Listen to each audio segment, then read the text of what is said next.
Hi, I'm Lilly Singh, a YouTuber, an actor, a late night host, a writer, a producer, and I'm so excited about my Skillshare class where I talk about the art of storytelling, specifically on social media. Here is a sneak peek.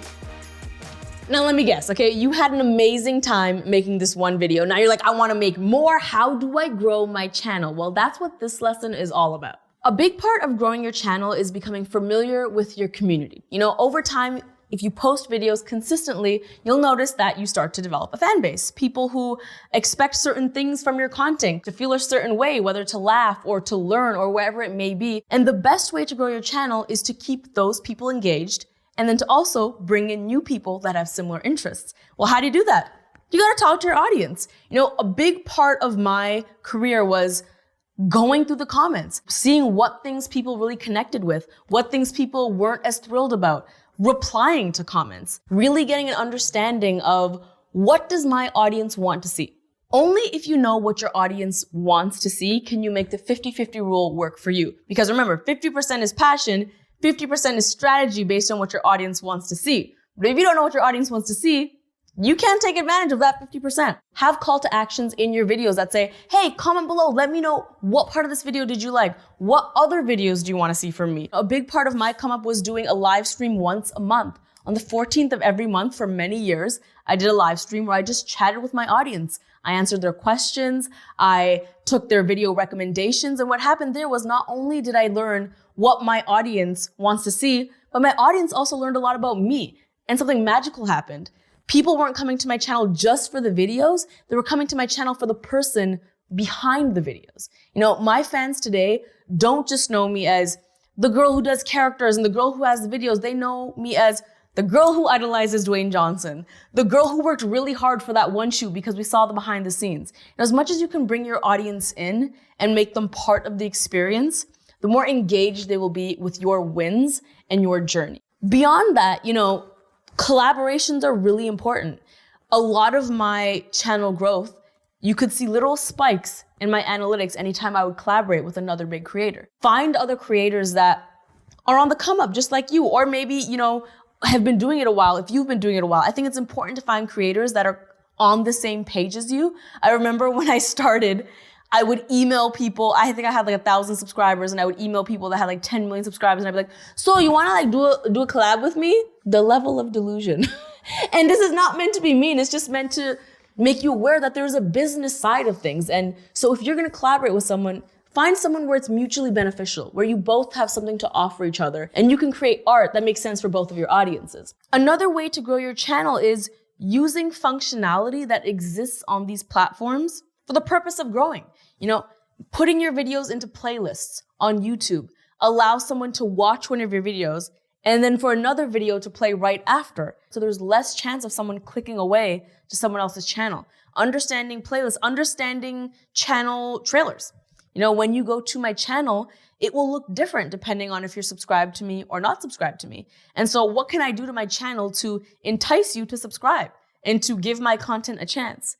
All of these are ways to grow your channel and be shiny in a sea full of a lot of content. Part of the job is keeping up with platforms. If you're a storyteller on social media, you have to know changes that are happening to social media.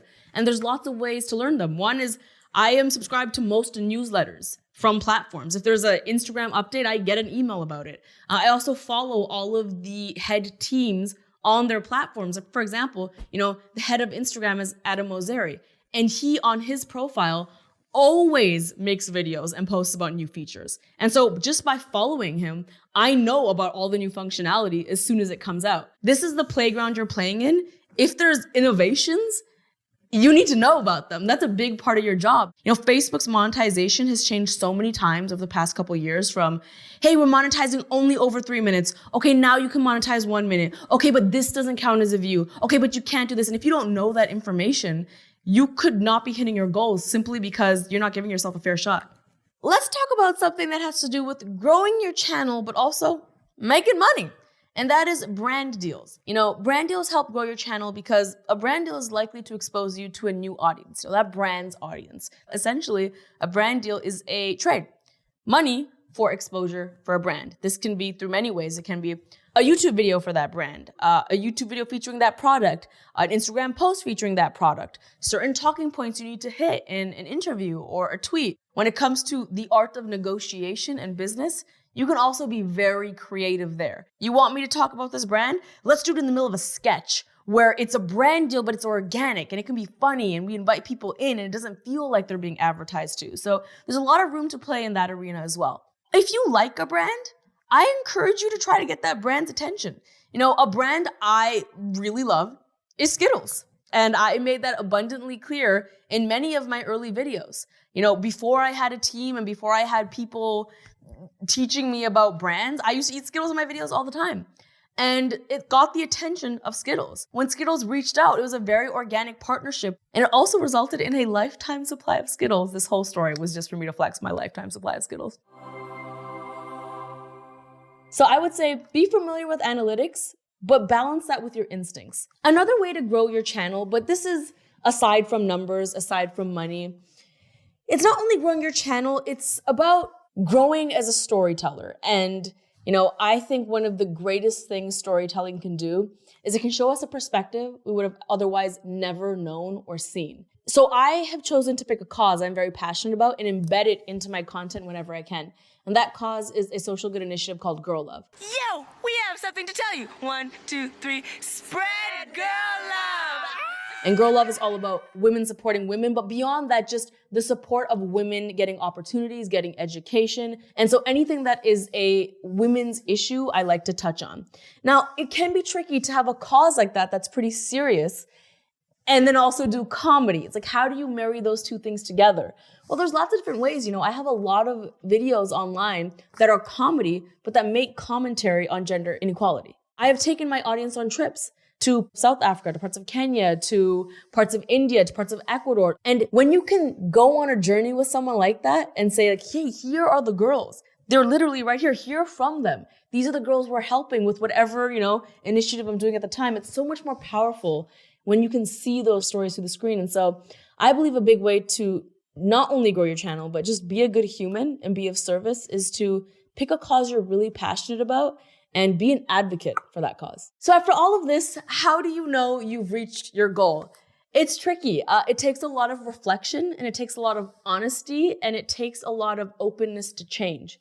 You know, years ago, my goal was to be the top of top on YouTube. I wanted to be a big creator. I wanted to hit big numbers.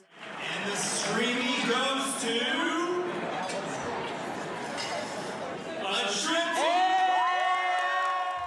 Anything YouTube would present to me in terms of events or shoots, I would say yes. I wanted to be everywhere. And I did that for a while. At a certain point, I recall feeling like, oh, I really want to make a video that's different from what I've been doing. Or I really have an inkling to do auditions, to do movies, to do TV. I had to pay attention to these voices inside of me that wanted something else because so much of me was resistant to change. It was, no, but you got to focus on YouTube and the numbers and that's on your vision board. And I had to be open with my priorities shifting and that's okay. Right now, what I'm trying to do is I'm trying to step further out of my comfort zone and continue to grow by, you know, my late night show and trying to do riskier, bigger, funner things. So what I'd like you to do is think about the next step in growing your channel, whether it's a dream collaboration, a cause you would like to support, or whatever the next thing you want to do is, and share it in the project gallery. And do it, for real, go do it. We don't just have these daydreams to mock us. We have them as guidance. If you dreamt it up, you can do it. I am telling you, you can do it.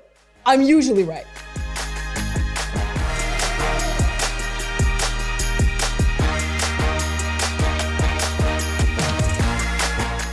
And there's much more where that came from. To check out my entire Skillshare class, click the link below and let's nerd out together.